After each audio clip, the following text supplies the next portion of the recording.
Welcome to our latest tutorial on how to share your relationship status with close friends on Facebook.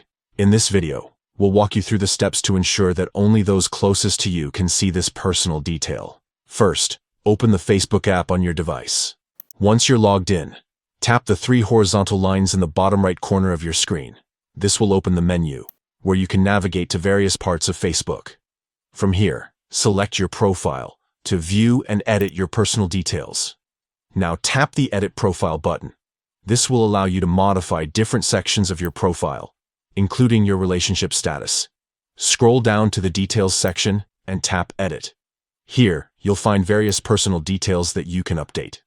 Under the Relationship section, you'll see an edit icon that looks like a pencil.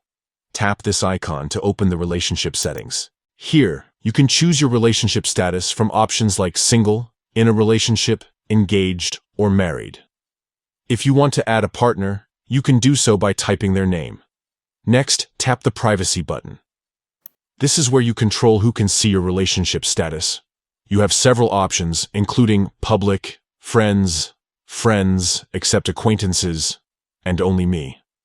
However, to share it with close friends, select Close Friends.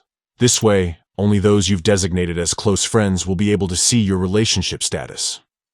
Once you've selected Close Friends, tap Save to apply the changes. Now when you go back to your profile, your relationship status will be visible only to those you've chosen. By following these steps, you can keep your relationship status private while still sharing it with those who matter most. This feature is especially useful if you want to keep your personal life somewhat private, but still want to share special moments with close friends. Thanks for watching, and don't forget to subscribe for more helpful tutorials.